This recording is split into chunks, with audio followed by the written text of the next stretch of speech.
Assalamualaikum warahmatullahi wabarakatuh. Bagaimana kabarnya anak semuanya? Semoga kita selalu dalam lindungan Allah Subhanahu wa taala dan selalu diberikan kesehatan oleh Allah Subhanahu wa taala. Alhamdulillah, pada kesempatan kali ini kita bertemu lagi dalam pembelajaran pendidikan agama Islam dan budi pekerti, yaitu pada materi meyakini Allah Maha Mengetahui dan Maha Mendengar. Submateri yaitu Allah Maha Mengetahui. Baik, sebelum kita mulai pelajarannya, untuk lebih berkah lagi kita dalam belajar, supaya apa yang kita pelajari dapat kita amalkan dalam kehidupan sehari-hari, marilah kita berdoa terlebih dahulu. Bismillahirrahmanirrahim. Rabbi zidni ilma warzuqni fahma waj'alni minas salihin. Asmaul Husna Al-Alim. Apa itu Al-Alim? Al-Alim artinya Allah Maha Mengetahui. Al-Alim berarti berilmu atau memiliki pengetahuan. Allah Subhanahu wa taala sebagai satu-satunya Tuhan yang kita sembah, mengetahui segala hal yang belum terjadi, sedang terjadi, dan akan terjadi di alam semesta ini, sesuai yang dicantumkan oleh Allah dalam firman Allah di dalam Al-Quran.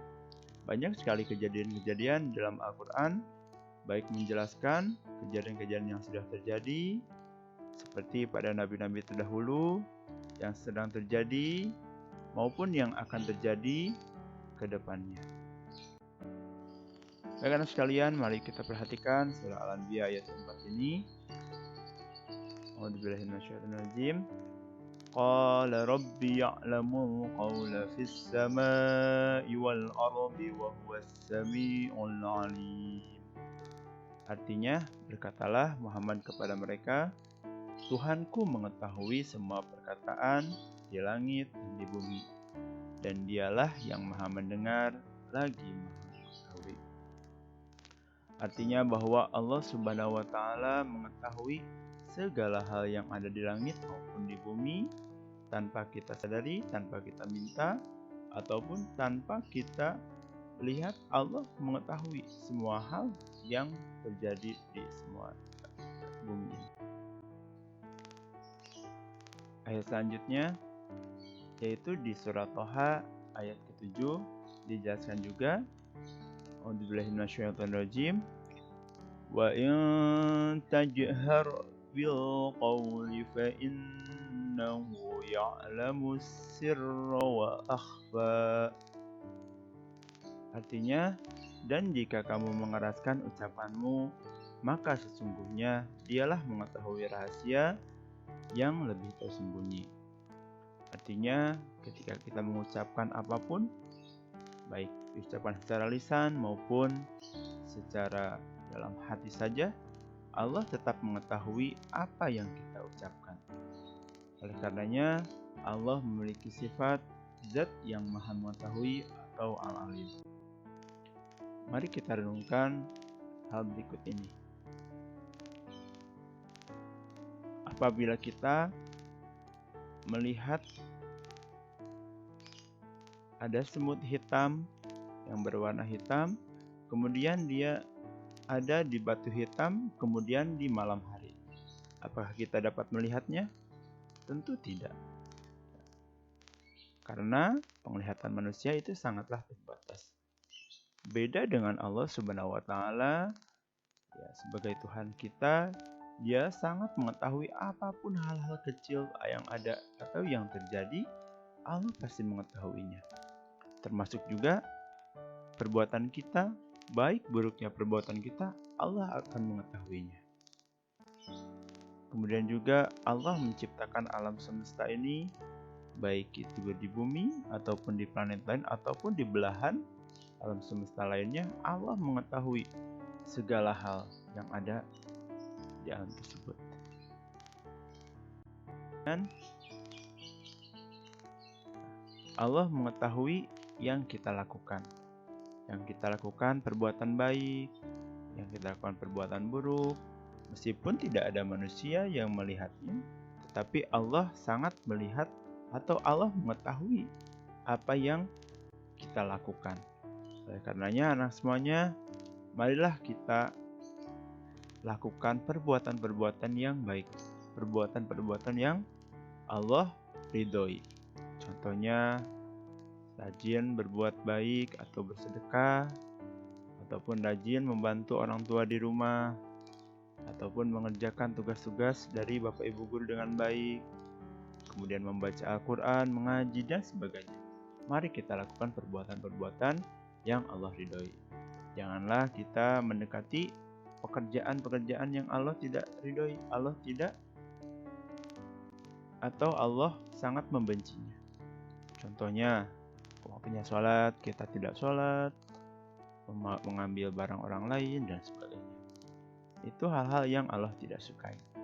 Karena kita dilihat oleh Allah, maka kita lakukan hal-hal yang baik. Allah mengetahui yang kita ucapkan. Jelas Allah mengetahui apa yang kita ucapkan, baik dengan berbisik ataupun hanya kita ucapkan di dalam hati saja, Allah mengetahui. Oleh karenanya, mari kita ucapkan atau gunakan lisan kita untuk berkata yang baik-baik saja, untuk berkata sesuai dengan yang Allah inginkan. Contohnya kita sering-sering berzikir, melafalkan surah Al-Quran, mendengarkan ayat-ayat Al-Quran, dan sebagainya. Janganlah kita berprasangka buruk kepada orang lain, apalagi kepada Allah. Berprasangka buruk bisa dikatakan juga sebagai su'uzon. Ya, sifat su'uzon itu tidak baik untuk kita lakukan. Kemudian Allah juga mengetahui yang terjadi, sedang terjadi maupun akan terjadi. Dalam Al-Quran sudah dijelaskan banyak hal tentang kejadian-kejadian baik yang sebelum terjadi, yang akan atau yang sedang terjadi, maupun yang akan terjadi. Seperti halnya kiamat. Kiamat itu pasti akan terjadi. Hanya Allah yang tahu kapan terjadinya kiamat. Nah, manusia, bahkan Rasulullah SAW pun tidak mengetahui kapan kiamat itu akan terjadi. Yang tidak kita lihat, ya, satu hal lainnya seperti misalnya ciptaan Allah yang gaib, baik itu malaikat ataupun syaitan misalkan. Nah, kita tidak dapat mengetahui, tapi Allah mengetahui. Kita tidak melihat, tapi Allah melihat.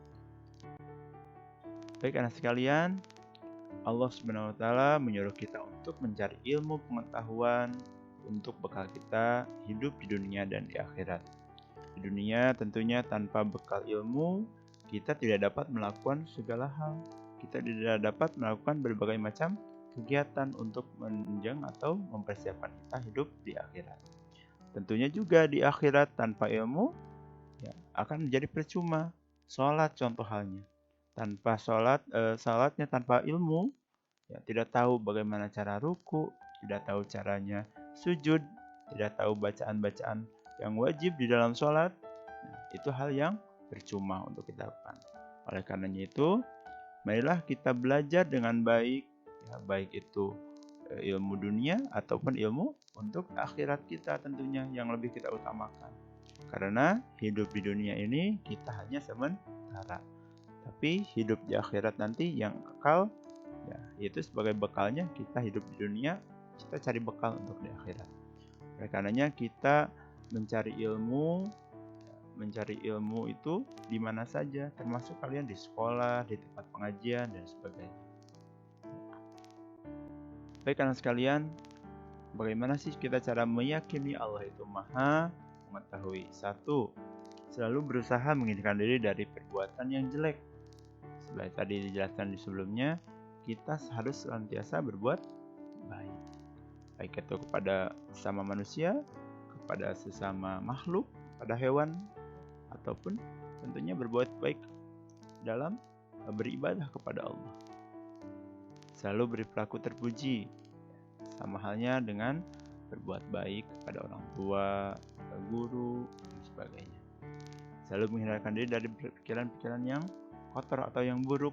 Ya, jauhkan pikiran-pikiran kita itu dari uzon atau berburuk sangka, contohnya kepada orang lain. Seperti itu. keempat, selalu menghindarkan diri dari niat-niat yang tidak baik di dalam hati. Karena tentunya apa yang kita niatkan, apa yang kita ucapkan dalam hati, Allah akan mendengar. Baik anak sekalian, berikut adalah paparan singkat mengenai Allah Maha Mengetahui. Semoga kita selalu senantiasa berbuat baik, selalu berkata baik, karena Allah senantiasa mengetahuinya. Baiklah, kita akhiri pertemuan kali ini dengan membaca doa kafaratul majlis. Subhanakallahumma bihamdika asyhadu an la ilaha illa anta astaghfiruka wa atubu ilaik. Assalamualaikum warahmatullahi wabarakatuh.